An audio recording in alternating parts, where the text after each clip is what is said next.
నమస్తే అండి. Welcome to our channel. మనతో ఈరోజు కామన్ మ్యాన్ వేణుగోపాల్ గారు ఉన్నారు. సార్ నమస్తే సార్. నమస్తే అమ్మా.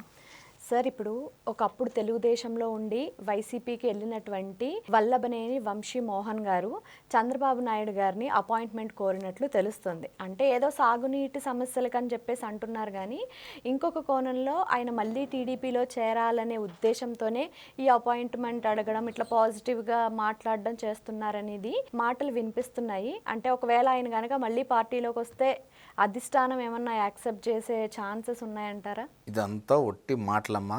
ఇది అసాధ్యం, సుసాధ్యం కానిది. ఎందుకంటే ఈ వల్లభనేని వంశీ అనే అతను ఆల్రెడీ లైన్ దాటిపోయారు, అంటే హద్దు దాటిపోయాడు, సరిహద్దుల్లోకి వెళ్ళిపోయారు అనమాట. ఇప్పుడు మన ఇండియా నుంచి పాకిస్తాన్లోకి వెళ్ళిపోతే ఏమవుద్దండి? అటు నుండి తిరిగి రావాలంటే చాలా కష్టం అవుద్ది. ఆ రకంగా ఆయన అనరాని మాట్లాడారు. ఎవరితోటి? మన చంద్రబాబు నాయుడు గారి సతీమణి మీద కూడా ఆయన లేనిపోని ఎలిగేషన్ చేసి లోకేష్ బాబు గారిని, అలాగే తెలుగుదేశం పార్టీ కార్యాలయాన్ని కాల్చివేయడమని, అలాగే తెలుగుదేశం పార్టీ కార్యకర్తలు ఇబ్బంది పెట్టడమని రకరకాలు చేశారు. అలాగే ఆ రోజుల్లో వైసీపీలో ఉండేటప్పుడు మట్టి మాఫియాతో 100 కోట్లు సంపాదించారు ఆయన. ఓకే. అట్లాంటి వ్యక్తిని తెలుగుదేశం పార్టీ అనేది తిరిగి చేర్చుకోవడం అనేది సర్వకళ. అందులోనూ ఇప్పుడు ప్రజెంట్ మన యార్లగడ్డ వెంకట్రావు గారు అని ఉన్నారు. ఆయన ఎన్ఆర్ఐ. ఆయన ఎవరి దగ్గర రూపాయి కూడా తీసుకోరు, సొంత నిధులతోనే కూడా చేస్తున్నారు. మొన్న హెచ్సిఎల్ అని ఒక కంపెనీ ఉంటుంది, మీరు వినే ఉంటారు. దానికి శివనాడార్ గారు అని ఆయన అధ్యక్షుడు. ఈ భారతదేశంలో మొట్టమొదటిగా ఆర్టిఫిషియల్ ఇంటెలిజెన్స్ అంటే ఏఐ అంటారు దాన్ని, ఉచిత కోచింగ్ సెంటర్ ఇచ్చే బాధ్యతగా యార్లగడ్డ వెంకట్రావు గారు తీసుకున్నారు దాన్ని పేద ప్రజలకి. అంటే భవిష్యత్తులో మీకు ఈ ఆర్టిఫిషియల్ ఇంటెలిజెన్స్ నేర్చుకుంటే వైజాగ్లో ఏ క్లౌడ్ సెంటర్ వస్తాయి, మీ అందరికీ ఉద్యోగాలు వస్తాయి, మంచి జీతాలు వస్తాయి. ఆ రకంగా వెంకట్రావు గారు చేశారు. అలాగే ఇప్పుడు మన గన్నవరం నియోజకవర్గంలో బావులపాడు, కీసరపల్లి, ఉంగుటూరు, మళ్ళీ విజయవాడలో కొంచెం పశ్చిమ ప్రాంతం ఉంటుంది. ఇవన్నిటిని బాగా డెవలప్ చేస్తాను. ఆ రకంగా అంటే ఆయన తీసుకోరని నేను అనుకుంటాను. అంటే ఇప్పుడు ఆయన నిజంగానే సాగునీటి సమస్యల గురించే ఆయన అపాయింట్మెంట్ అడుగుతున్నారంటారా?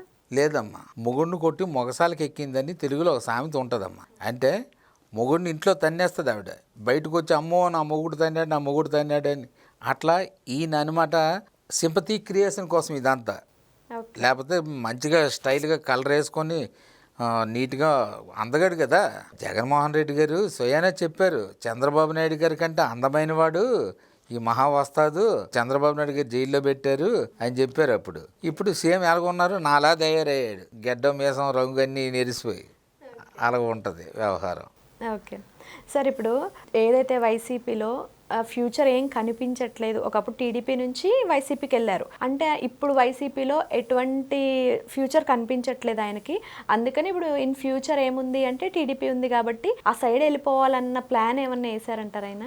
సేమ్ ఆయన మీరు చెప్పింది కరెక్టేనమ్మా, కానీ ప్లాన్ వేశారు కానీ జరగదు. ఇది ప్లాన్ 1. ప్లాన్ బిలో వైసీపీ అనేది రాదు. అందుకని ఏంటంటే ఆయన నాకు తెలిసి రాజకీయ సన్యాసం తీసుకోవడం అనేది బెటర్. ఎందుకంటే ఆయన చేసిన తప్పులు అలాంటివి.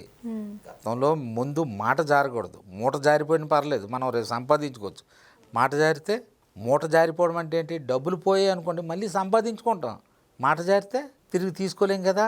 అట్లా ఈయన మాట జారాడు. మాట జారిన వ్యక్తికి మరి ఇట్లాంటి ఛాన్సులు రావు కదమ్మా. భవిష్యత్తులో మీకు వైసీపీ అనేది ఉండడం అనేది అది సర్వకళ.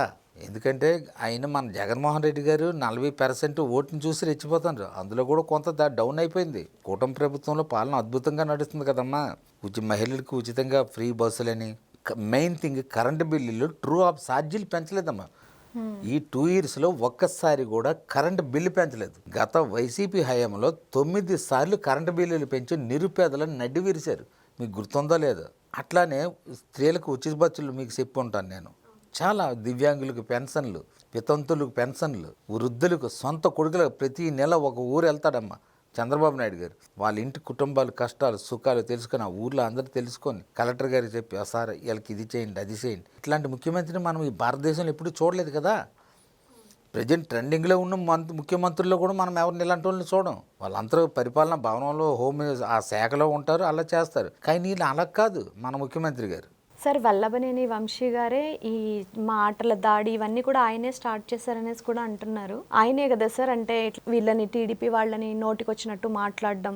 దీనికి కథ, స్క్రీన్ ప్లే, దర్శకత్వం అన్నీ ఒకటి ఉంటుందమ్మా. తాడేపల్లి ప్యాలెస్ అని అక్కడ ఒక తోడేలు గుంపు ఉంటుంది.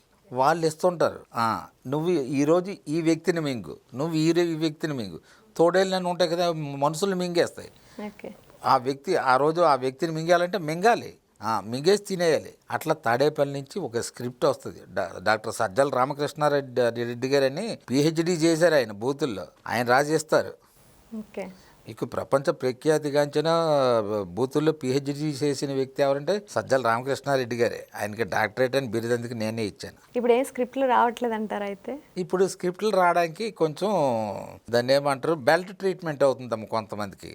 మీరు కృష్ణ సినిమాలో చూసి ఉంటారు, బ్రహ్మానందం గారికి అన్నయ్య వ్యాధి ఉంది నాకంటే మరి ట్రీట్మెంట్ తీసుకోలేకపోయావంటే తీసుకుంటాను అన్నయ్య బెల్ట్ ట్రీట్మెంట్ అంటాడు. అలాగే కొంతమందికి బెల్ట్ ట్రీట్మెంట్ ఉండడం వల్ల స్క్రిప్ట్లు వచ్చినా సైలెంట్గా ఉంటారు. సో ఫైనల్గా వల్లభనేని వంశీ గారికి ఏమైనా చెప్పాలంటే ఏం చెప్తారు ఆయన టీడీపీ రాక గురించి? వంశీ గారు, నేను మీకు చెప్పేది ఏంటంటే ఇక మీరు రాజకీయ సన్యాసం తీసుకొని మీరు చేసుకునే వ్యాపారాలు బాగా చేసుకొని మీరు సుఖంగా ఉండాలని కూడా నేను కోరుకుంటాను. మీరు ఆరోగ్యంగా ఉండాలని కూడా కోరుకుంటాను. ఎందుకంటే మీరు అనరాని మాటలు అన్నారు. ఇప్పటికీ నాకు కూడా బాధ అనిపిస్తుంటుంది నా మనసుకి. కానీ నేను ఒక మనిషిగా మీకు చెప్పేది ఏంటంటే మీరు మాత్రం 100% ఆరోగ్యంగా ఉండండి, మంచిగా ఉండండి. ప్రజాక్షేత్రంలోకి రావద్దు. మీలాంటి వాళ్ళు వస్తే మళ్ళీ 10 మంది పొల్యూట్ అయిపోతారు. ఇప్పుడు మీరు మంచి చేసిన మనుషులు కదా, మీరు మళ్ళీ వస్తే మరి ఒక 100 మంది పొల్యూట్ అయిపోతే, అందు గురించి మీకు ఏవో వ్యాపారాలు ఉంటాయి, అవి చేసుకొని మీ శాశ్వత జీవితం గడపండి. ఇది నా సలహా.